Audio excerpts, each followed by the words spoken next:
নমস্কার। মঙ্গলবার মুখ্যমন্ত্রী মমতা বন্দ্যোপাধ্যায় দুটি বড় পদক্ষেপ করেছেন। এক, ক্রীড়ামন্ত্রীর পদ থেকে অরূপ বিশ্বাসকে অব্যাহতি দেওয়া হয়েছে। অরূপ বিশ্বাস নিজে চিঠি দিয়েছেন এবং মুখ্যমন্ত্রী অ্যাকসেপ্ট করে নিয়েছেন। আর দুই, এই সল্টলেকে যুবভারতী ক্রীড়াঙ্গনে গত শনিবার মেসির ইভেন্টে যে বিশৃঙ্খল পরিস্থিতি তৈরি হয়েছিল তার জন্য শোকজ করা হয়েছে রাজ্য পুলিশের ডিজি রাজীব কুমারকে। এই দুটো বড় পদক্ষেপ আজকে মুখ্যমন্ত্রী নিয়েছেন। এখন অনেকের মনে হতে পারে যে মন্ত্রী তো ডিজির থেকে অনেক বড়, পুলিশের কর্তার থেকে মন্ত্রী বড়, সুতরাং অরূপ বিশ্বাসকে যে সরিয়ে দেওয়া এটা একটা বড় স্টেপ। কিন্তু ব্যক্তিগতভাবে আমার মনে হয় যে অরূপ বিশ্বাসকে ক্রীড়া দপ্তর থেকে সরিয়ে দেওয়ার থেকে অনেক অনেক বড় ঘটনা হচ্ছে রাজীব কুমারকে শোকজ করা। শুধু আমার কেন, গোটা আমলা মহলে, পুলিশ মহলে এবং রাজ্য রাজনীতির অনেকে মনে করছেন যে এইটা একটা বড় ঘটনা রাজীব কুমারকে শোকজ করা। কেন বড় ঘটনা?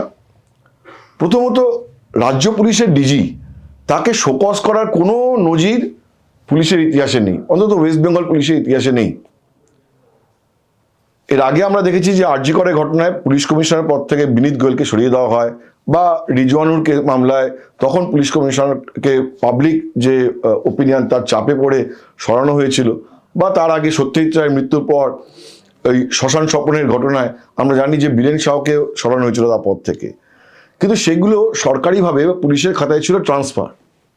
বিনীত গোয়েলের ঘটনা আমাদের পরিষ্কার নিশ্চয়ই মনে আছে যে মমতা বন্দ্যোপাধ্যায় বলেছিলেন যে তাকে পরে কিন্তু আরো গুরুত্বপূর্ণ পদে নিয়ে যাওয়া হবে। ফলে রিপ্রিমেন্ট করেননি কিন্তু বিনীত গোয়েলকে, তিনি শুধু সরিয়ে দিয়েছিলেন পুলিশ কমিশনার পদ থেকে এবং জনমতের চাপে পড়ে সরিয়ে দিয়েছিলেন। কিন্তু রাজীব কুমারকে কিন্তু আজকে শোকজ করা হলো। এখন সির্ফ এই কারণে কিন্তু এটা বড় ঘটনা নয়, বড় ঘটনা তার অনেকগুলো কারণ আছে। এক হচ্ছে রাজীব কুমার নিজে। মমতা বন্দ্যোপাধ্যায় গত প্রায় 15 বছরের মেয়াদে রাজীব কুমার একটা বড় ব্যাপার ছিলেন, মানে রাজীব কুমার মানেই বড় ব্যাপার। আমি দেখেছি যে আমলা, অফিসার, পুলিশের বড় কর্তা এরা সবাই রাজীব কুমারকে সমীহ করে চলতেন। এমনকি মন্ত্রীদেরও অনেকে দেখেছি, আমরা সিনিয়র মিনিস্টারদের দেখেছি, তারা কিন্তু রাজীব কুমারকে খুব সমীহ করে চলতেন। এবং রাজীব কুমার তার যে অবস্থান কতটা উঁচু সেটা 19-এর ভোটের আগে একটা টের পাওয়া গিয়েছিল। তিনি মমতা বন্দ্যোপাধ্যায় কতটা আস্থাভাজন, কতটা পছন্দের অফিসার সেটা পরিষ্কার বোঝা গিয়েছিল যখন 19-এর ভোটের আগে এই চিটফান্ড মামলায় সিবিআই তার বাড়িতে চলে গিয়েছিল।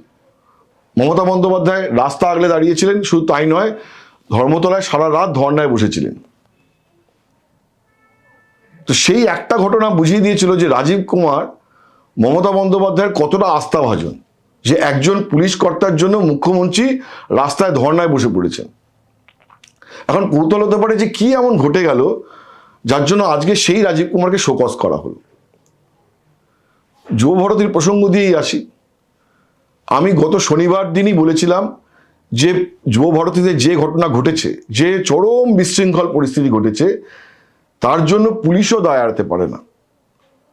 আমি নিজে মাঠে ছিলাম, আমি গ্যালারি থেকে দেখেছি যে আয়োজক শতদ্রু দত্ত বারবার মাইকে বলছেন যে আমি পুলিশকে রিকোয়েস্ট করছি আপনারা মাঠ থেকে অবাঞ্ছিত লোকেদের সরিয়ে নিয়ে যান, বারবার রিকোয়েস্ট করেছেন তিনি। এবং একটা সময় তিনি অরূপ বিশ্বাসের নাম করে, ক্রীড়ামন্ত্রীর নাম করে বলেছেন যে অরূপদা আপনি বলুন যে মাঠ থেকে যেন অবাঞ্ছিত লোকেরা বেরিয়ে যান। মেসি রেগে যাচ্ছে, মেসি চলে যেতে চাইছে, লোকেদের বের করে দিন, বারবার তিনি পুলিশকে রিকোয়েস্ট করেন। কিন্তু আমরা দেখিনি যে পুলিশ ওকে বের করে দিচ্ছে। তো এই যে তারপরে যে পরিস্থিতি তৈরি হয়, মানুষ ক্ষোভে ফেটে পড়েন, তাদের হতাশা, এটা খুবই স্বাভাবিক ঘটনা ছিল যুবভারতীর প্রেক্ষাপটে। কারণ যুবভারতীতে তো তবু রক্ষে, আমি তো বলবো যে তবু রক্ষে যে টিপিক্যাল ময়দানে ক্রাউড সেদিন যুবভারতীতে ছিল না। ইস্টবেঙ্গল মোহনবাগান ডার্বির দিনে যে ক্রাউড যুবভারতীতে থাকে, সেই ভিড় যদি যুবভারতীতে থাকতো তাহলে সেদিনকে আরো বড় অপ্রীতিকর ঘটনা ঘটে যেতে পারত। তো যে ঘটনা ঘটলো তাতে বিধাননগর পুলিশ কি করছিল এবং রাজ্য পুলিশ কি করছিল সেটা নিয়ে একটা বড় প্রশ্ন থেকে যায়। এর দায় রাজীব কুমার এড়াতে পারেন না। তো ফার্স্ট যুবভারতী যে ঘটনাটা ঘটেছে সেই ঘটনাটার বড় দায় ছিল পুলিশের।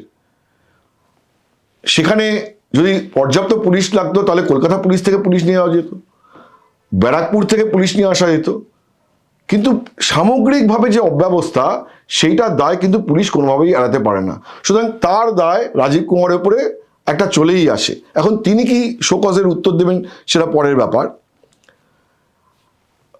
গত শনিবারের ঘটনার পর এই যে গোটা পুলিশি ব্যবস্থা এবং আমলাতন্ত্র, তার মধ্যে আরও একটা আলোচনা রয়েছে। আমাকে রিটায়ার্ড আইএএস অফিসাররাই এবং রিটায়ার্ড পুলিশ অফিসারে অনেকে বলেছেন যে রাজীব কুমার সেদিনকে উর্দিতে ছিলেন না কেন।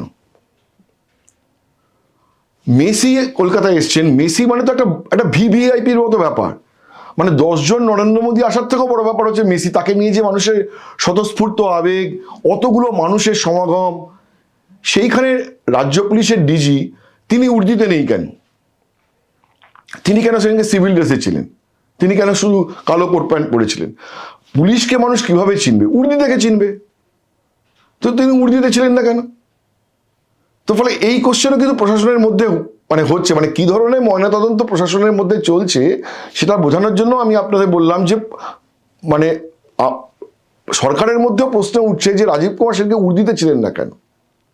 তো ফলে ভেরি মাচ কোয়েশ্চেনের মুখে পড়েছে রাজীব কুমারের ভূমিকা।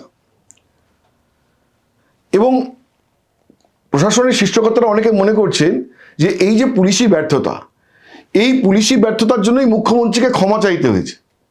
মুখ্যমন্ত্রীকে বলতে হয়েছে যে সল্টলেক স্টেডিয়ামে যে বিশৃঙ্খল পরিস্থিতি হয়েছে এবং মানুষ যে মেসিকে ভালো করে দেখতে পারেননি এবং তারা যে হতাশ হয়েছে, তার জন্য তিনি ক্ষমা প্রার্থী।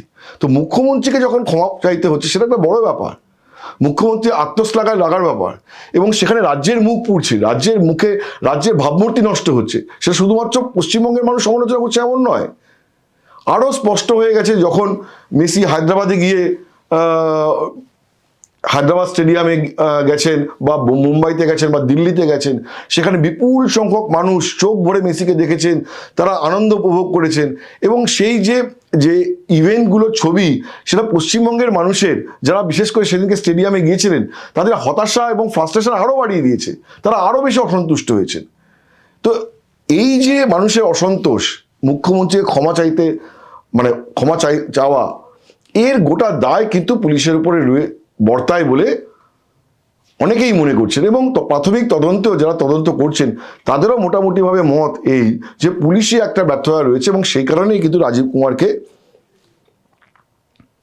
শোকজ করা হয়েছে।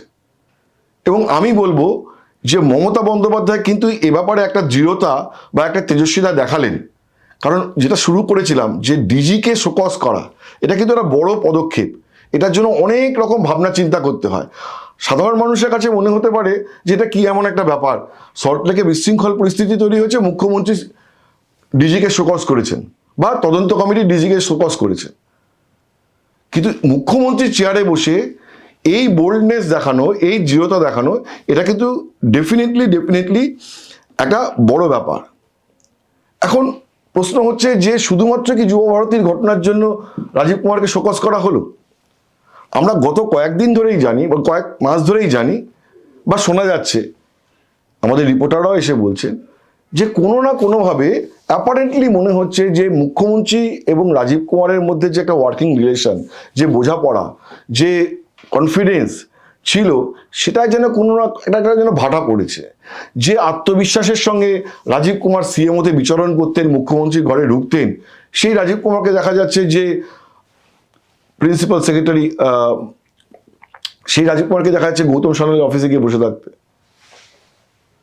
তো কোথাও না কোথাও একটা জায়গায় একটা ডিস্টেন্স দূরত্ব তৈরি হয়েছিল বলে কিন্তু প্রশাসনের অন্দরে একটা কিন্তু, বা নবান্নের অলিন্দে কিন্তু একটা জল্পনা বা একটা আলোচনা ছিল।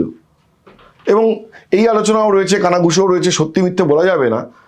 সেটা হচ্ছে যে এটা স্রেফ জল্পনাই ধরা যেতে পারে যে অনুব্রতের ঘটনার পরে অনুব্রত যখন ওই স্থানীয় পুলিশ ইন্সপেক্টরকে ফোনে যাতা কথা বলেছিলেন, সেই ঘটনার পরে বা অন্যান্য অনেকগুলো বিষয় নিয়ে মমতা বন্দ্যোপাধ্যায়ের সঙ্গে ডিজির সঙ্গে মমতা বন্দ্যোপাধ্যায় একটা মতান্তর ঘটছিল। তো ফলে অনেকের ধারণা যে মমতা বন্দ্যোপাধ্যায়ও রাজীব কুমারকে তার যে জায়গাটা, সেটা বুঝিয়ে দেওয়ার জন্য একটা হয়তো সুযোগ খুঁজছিলেন। এবং এমন একটা সুযোগ এই সল্টলেকের ঘটনায় তৈরি হলো, যেখানে তিনি কালক্ষেপ করলেন না সেটাকে করে দেওয়ার জন্য। এবং 19-এর যে ঘটনা, যে ঘটনায় রাজীব কুমারকে আগলাতে মুখ্যমন্ত্রী তার বাড়ির সামনে চলে গেছিলেন এবং রাজনৈতিক প্রতিহিংসা হচ্ছে তার সরকারের বিরুদ্ধে, এই অভিযোগ তুলে তিনি ধর্নায় বসে পড়েছিলেন, কোনো না কোনোভাবে তখন যে সমালোচনা তার বিরুদ্ধে হয়েছিল, আজকে কিন্তু সেই সমালোচনায় কিন্তু তিনি একটা ইতি টেনে দিলেন। সেই যে পর্ব রাজীব কুমারকে আগলাতে তার যে ধর্নায় বসে পড়া, সেইটা কিন্তু আজকে প্রায় ক্লোজ চ্যাপ্টার হয়ে গেল তাকে শোকজ করার মধ্যে দিয়ে। ফলে সেদিন লাউডন স্ট্রিটে রাজীব কুমারের যে পুরনো মূর্তি যে তৈরি হয়েছিল, আজকের ঘটনায় বলা যায় পলিটিক্যালি যে সেই মূর্তি কিন্তু ধরাস করে পড়ে গেল। এখন এরপরেও রাজীব কুমারকে নিয়ে একটা প্রশ্ন থাকতে পারে, সেটা হচ্ছে রাজীব কুমার পুলিশি ব্যবস্থায় একজন দুধে আইপিএস অফিসার বলে পরিচিত। আমি পুলিশের অনেক অফিসারের সাথে কথা বলেছি এর আগে, কলকাতায় আসার পর থেকে, যে তারা কিন্তু রাজীব কুমারের দক্ষতা, রাজীব কুমারের বিচক্ষণতা, রাজীব কুমারের আন্ডারস্ট্যান্ডিং, রাজীব কুমারের পড়াশোনা, তার মেধা সবাই কিন্তু প্রশংসা করেছে। এবং কলকাতা পুলিশে তিনি যখন কমিশনার ছিলেন, তখন কলকাতা পুলিশে কিন্তু তিনি একটা দারুণ একটা ডিসিপ্লিন একটা ব্যবস্থা তৈরি করেন এবং তিনি কিন্তু ফোর্সেসের মধ্যে খুব জনপ্রিয় ছিলেন। বাইরে যে যাই বলুক না কেন, ফোর্সের মধ্যে তিনি নিচুতলার পুলিশ কর্মীদের জন্য কিন্তু তিনি যথেষ্ট স্নেহশীল ছিলেন এবং তারা কিন্তু যথেষ্ট রাজীব কুমারের ব্যাপারে শ্রদ্ধাশীল এবং তারা মনে করতেন রাজীব কুমার প্রচুর রিফর্ম করেছেন পুলিশের ব্যবস্থায়, কলকাতা পুলিশে। দুর্গাপুজোর সময় দেখুন, যে দুর্গাপুজোর সময় কলকাতার রাস্তায় যে যান চলাচল মসৃণ, এটা কিন্তু রাজীব কুমারের মেয়াদ থেকে শুরু হয়েছে, এতটা মসৃণ যান চলাচল। আমি নিজে দেখেছি যে দীঘায় জগন্নাথ মন্দির উদ্বোধনের সময় পুলিশের সিনিয়র অফিসাররা তারা সব navy blue polo T shirt পরে ঘুরছেন এবং এখানে পুলিশ লেখা আর বাহুতে পুলিশ লেখা। এই যে পেশাদারিত্ব, পুলিশের মধ্যে যে পেশাদারি আচরণ, এবং রাজীব কুমার রাস্তায় নেমে গোটা ব্যবস্থার পর্যালোচনা করছেন। তো রাজীব কুমার এই কাজগুলো করেছেন। বা আরজি করের ঘটনার পর, আরজি করের ঘটনায় আমরা কি দেখেছি, যে সুপ্রিম কোর্টে বারবার প্রশ্ন উঠেছে যে তদন্তের ফাঁক ফোকর নিয়ে, যে সকালবেলা কখন পুলিশ গেছিল, তারপরে কখন ময়নাতদন্ত হলো, এই যে গ্যাপ এবং চার্জশিট তৈরি সেখানে যে গ্যাপ, এই গ্যাপগুলোকে যে যাতে না থাকে সেজন্য পোস্ট আরজি কর আপনারা দেখবেন যে যতগুলো এই ধরনের ঘটনা ঘটেছে, যে দ্রুত চার্জশিট ফাইল করা এবং একদম নিখুঁত চার্জশিট ফাইল করা, এই যে ব্যবস্থাটা, এটা কিন্তু রাজীব কুমারের তত্ত্বাবধানেই হয়েছে। তিনি আইনি উপদেষ্টা নিয়ে এসছেন, তাদের দিয়ে পুলিশকে প্রশিক্ষণ দিয়েছেন এবং তারপর থেকে প্রতিটা ঘটনায় দেখা যাচ্ছে যে 1-1.5 মাসের মধ্যে কনভিকশন হয়ে যাচ্ছে ফাস্ট ট্র্যাক কোর্টে। তো রাজীব কুমারের কিন্তু অবদান অনেক। তো এরকম একজন দুধে আইপিএস অফিসার, তার দিক থেকে ত্রুটি কোথায় হলো এই যে যুব ভারতীর পুরো ব্যাপারটা নিয়ে, এটা কিন্তু একটা কৌতূহলের ব্যাপার। অনেকে মনে করছেন যে এটা জাজমেন্টাল এরর। মেসিকে, তার জনপ্রিয়তা কতটা, কি ধরনের পরিস্থিতি তৈরি হতে পারে, সেটা হয়তো অনুধাবন করতে পারেননি। কিন্তু এটাই তো অনুধাবন করা রাজ্য পুলিশের ডিজির কাজ। কে সেখানে আয়োজক, সেখানে এটা কোনো ইস্যুই নয়, এটা অপ্রাসঙ্গিক ব্যাপার। শতদ্রু আয়োজক, শতদ্রু দত্ত আয়োজক না অন্য কে আয়োজক, না অপ্রাসঙ্গিক ব্যাপার, কারণ এটা পাবলিক অর্ডারের কোয়েশ্চেন।